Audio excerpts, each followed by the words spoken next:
Good evening. I'm Hartford Healthcare's Tina Verona. I am here with Dr. Scott Walter. He's an ocular oncologist here at the Hartford Healthcare Skin and Melanoma Center. He's also a retinal surgeon here, the only one in the state of Connecticut. Thank you so much for joining us. Thanks, Tina. Really great to be here tonight. Well, this is such a great topic, and we hope you at home have some questions, because this is not something you hear about often, and we have an expert right here to answer all of your questions. First, real simple right off the top, what is ocular melanoma? Well, ocular melanoma is actually the most common form of eye cancer. And it originates, just like skin melanoma, from a cell type called a melanocyte, which is a pigmented cell that lives underneath the retina and forms a lining of the eye called the uvea. And the uvea forms the iris, which is the colored part of the eye that gives the color of the pupil, as well as the lining underneath the retina that supplies it with blood and exchanges nutrients and oxygen to and from the retina.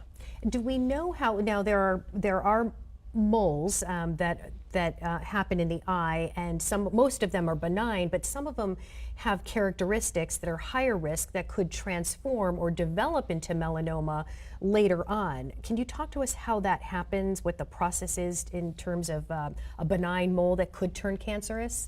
Right. So 1 in 10 Caucasians has a choroidal nevus, which is a mole underneath the retina. The vast majority of choroidal nevi are small, flat, and don't have any high-risk features like you noted. And the longer they've been there, they start to pick up some aging signs or chronic features that make them less likely to represent a potentially malignant condition. The nevi that we're worried about are the ones that are larger, thicker, show signs of growth over time, or have a few imaging characteristics like orange pigment, which can be detected with special retinal imaging technology called autofluorescence, fluid around the tumor, which can be detected with special imaging technology called optical coherence tomography. Ultrasound is also helpful in determining the dimensions of the lesion, as well as some of the ultrasound characteristics that can indicate whether it's more likely to be benign or malignant. And so let's back up a little bit. So symptoms don't necessarily present themselves with ocular melanoma, but it's so important to see your ophthalmologist in terms of, because this could be picked up in a routine eye exam in most cases. Yeah, believe it or not, the vast majority of patients that I see in the clinic are referred by an optometrist or general ophthalmologist who notices something abnormal on a routine eye exam. And it's actually great that that's how these get picked up, because if you wait for this to get big enough to be symptomatic, often your treatment options are more limited. So it's better if we catch it early when it's just a small incidental finding on a routine eye exam. And once it does become symptomatic, what is it blurred vision? Is it headaches? What are the symptoms once it becomes symptomatic? Well, the symptoms vary. So a large melanoma can produce a retinal detachment around the tumor, and that can result in loss of peripheral vision or even loss of central vision. Also, melanomas can cause flashing lights, sometimes described as sparkles or lightning bolts going off, sometimes bleeding in the eye or floaters in the eye. And so those are some of the other symptoms that we can see with melanoma. Now, floaters is common. That's a condition that many people have. Doesn't necessarily mean that you have ocular melanoma. That can lead to other, floaters can be something else, right? Absolutely, yeah. Floaters are very common complaint, usually related to normal age-related changes in the vitreous gel, which is the gel in front of the retina. Floaters can also be a sign of bleeding in the eye, which is very common in patients with diabetes, or with a tear in the retina, which could be a predisposing factor for a retinal detachment. So certainly if you're having new floaters or flashing lights, it's very important that you be evaluated as soon as possible by an eye care provider. That could be a telltale sign or symptom. We're talking with Dr. Scott Walter. He's an ocular oncologist, and he's the only retinal surgeon here in the state of Connecticut. Let's talk about once the diagnosis is made for ocular melanoma, then the biopsy happens. Now, we know if you have a skin melanoma, you just scrape off a piece of the tissue or the sample, and you test that. For ocular melanoma, or for something in the eye, how do you biopsy that? Is it fluid? How do you biopsy something like that when it's in the eye? Take us through that process. Well, that's a great question. You know, we used to treat this condition by removing the entire eye, and that gave us a lot of tissue to look at under the microscope and information about the tumor. Now, of course, thank goodness we've come a long way in terms of our treatment, and most patients can be managed with more conservative treatments like laser or radiation. But at the same time, it is still important to get some tissue from the tumor before we destroy the tumor with laser or radiation, because that tissue can tell us a lot about the tumor itself and its propensity or potential to spread to other organs of the body.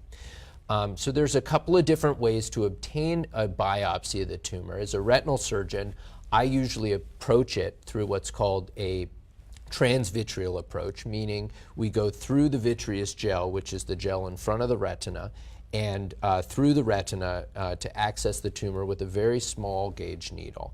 Often this is performed in conjunction with a vitrectomy, which is a procedure to remove the vitreous gel from the eye, which gives us more room to work inside of the eye, safer in terms of controlling bleeding or controlling a detachment of the retina, which may exist because of the tumor or may occur as a complication of the biopsy. So if you're going to have a biopsy done in the eye, you want to be in the hands of a trained specialist who knows how to handle all the potential complications of performing a biopsy. And as the only ocular oncology specialist in the state of Connecticut who's also trained as a retinal surgeon, I think I bring sort of all the tools necessary to do this safely and effectively. Yeah. So after the biopsy's made, let's talk about some of the treatment options that, and like you mentioned, they've certainly come a long way from removing the eye to not having to remove the eye, and minimally invasive techniques out there. Well, you're right. Some tumors is, particularly if we catch it early, if it's less than 2 millimeters in thickness, can be treated simply with laser treatment, which penetrates about 2 millimeters through the tumor and can lethally kill all of the tumor cells. Now, for larger tumors, which is probably the majority of patients with a true melanoma, the laser may be combined with radiation therapy or radiation alone. Radiation therapy can be delivered in one of two ways. One way is with what's called plaque brachytherapy, which is the approach that I use here at Hartford Hospital. And basically, a radioactive implant is sewn onto the eye around the tumor. It's carefully localized. It's custom designed for that patient's eye and for their tumor. And it's custom designed to minimize the amount of radiation, exposure to the critical structures in the eye that are responsible for vision. So you're just targeting that one area, right? Exactly. And that allows us to deliver a lethal dose of radiation to the tumor, and while trying to minimize the potential toxicity to the eye. Then the patient goes to the hospital. They stay as an inpatient for about 4 days while the radiation does its job to kill the tumor. And then we have another surgery to remove the implant. Patient goes home that day completely radiation free. And at that point, the tumor is dead, and we continue to monitor them over time to watch as the tumor scars down into basically a nodule of scar tissue. And does the patient have any deficits from that, any loss of vision, or does that depend on where the tumor is? It depends on a lot of factors. So it depends on the size of the tumor, because that determines the amount of radiation that's needed. It also depends on the location of the tumor, particularly the proximity of the tumor to the optic nerve and the macula, which are two of the structures within the back of the eye that are very critical for visual function.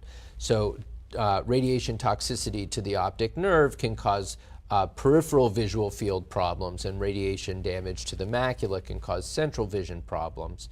And so we run a very nuanced sophisticated simulation using multimodal imaging, including ultrasound, CT scan, photographs of the back of the eye, merge all of that information together to custom design the plaque so that we're really tailoring the treatment to the individual patient and making sure that we kill the tumor without doing any unnecessary damage to the ocular structures. Because it's different in every patient, right? Is the anatomy different in every patient? Absolutely. These tumors can arise in many different places within the eye, and each case is really different. Now, aside from ocular melanoma, skin melanoma is on the rise. We hear so much about skin melanoma. Some people have had it twice, 2 and 3 times. They've had melanomas removed on the skin. With a person like that, are they more susceptible, or could they, because of skin melanoma, develop ocular melanoma? Well, the first thing to say is that skin melanoma very rarely spreads from the skin to the eye. Okay, so if you have a diagnosis of skin or cutaneous melanoma, you shouldn't be worried that it's going to spread from the skin to the eye. That being said, a small number of patients develop both skin and eye melanoma and are at risk for other cancers such as mesothelioma and renal cell cancer. And this group of patients has what's called the BAP1 cancer predisposition syndrome, which means that they're born with a mutation in a particular gene called BAP1 that seems to be a driver mutation that promotes the development of multiple different cancer types. That's a very rare syndrome, but for patients with multiple skin melanomas or skin melanoma plus a mesothelioma or renal cell cancer, you certainly want to get checked out for eye melanoma. Sure. So we have a question from Tim. He asks, is a genetic propensity for ocular melanoma? Well, that's exactly Same thing, what I was saying about the BAP1 cancer predisposition syndrome. So in patients who do have an unusual cancer history, whether it be a suggestive of BAP1 mutation or other unusual cancers, I'll often recommend genetic profiling or testing to see if they carry any cancer predisposition genes. And now we've really come a long ways in terms of defining the different oncogenes or genes that are responsible for high risk of cancer. We talked about, how rare this is. I think you mentioned 2,500 in the U.S., 1 in 10 are Caucasian. Let's talk about some of the characteristics of people who develop ocular melanoma. Is it people with light eyes, fair skin? What are some of the characteristics that, that increase among this particular population? Right. So 90% of patients who develop this are Caucasian or white Hispanics. And it seems that fairer skin, Northern European ancestry, and light-colored eyes like blue, green, or hazel eyes seem to be slightly predisposing factors for this condition. As you point out, it's extremely rare, about 2,500 cases per year in the United States, or 20 to 30 cases per year in Connecticut. But it's difficult to pick up, and so it's one of these things where you really want to make sure you're getting your routine eye exams and ocular health screening to make sure that if you do have a suspicious mole in the back of the eye, that we're watching it closely and making sure that it's not changing or transforming into a melanoma. And what about UV rays? And you always hear sunglasses are so important. Can that cause ocular melanoma too, exposure to the sun, or if you don't wear sunglasses or you're out in the sun all the time? Well, it's controversial, but there isn't strong evidence to suggest an association between sunlight or UV exposure and ocular melanoma, although, of course, tanning bed use is on the rise and is partly responsible for the rising incidence of skin melanoma. And certainly patients who have exposure to a lot of harmful UV rays, particularly without using eye protection, would be at potential risk. In case you're just joining us, we are talking with Dr. Scott Walter. He's an ocular oncologist and also a retinal surgeon specialist, the only one in the state of Connecticut. Recently, it just made the news recently, the Washington Post and all over national news, there were a cluster of people that were diagnosed with ocular melanoma in 2 completely separate states. The article said it was baffling doctors that we just had these clusters come up. Is that, what do you make of that? What is that? And I'm sure you had a lot of patients asking you about that. Absolutely. No, it's a really fascinating phenomenon to see these clusters of a rare cancer, all clustering together in a small geographic area. And two potential explanations come to mind. One is, could the people living in this area have a higher prevalence of the BAP1 cancer predisposition syndrome or some other genetic propensity to developing this cancer? So that's one question that I think needs to be investigated. The other, alarming possibility is that there could be something environmental, that patients who developed this cancer, particularly at Auburn University, a number of them were young individuals, students at the time, could they have shared some environmental exposure that put them at risk of this condition? Like I said, we don't yet have a great handle on what are the environmental risk factors for this condition, and so these clusters could be an interesting case study for us to try and sort that out. Yeah, it's very interesting, very fascinating, because it is so rare, but yet was just suddenly appeared in clusters of people in two separate states. We talked a little bit about treatments. The future, what is the future for ocular melanoma? I know we have our partners with Memorial Sloan Kettering. Anything that we can be looking forward to?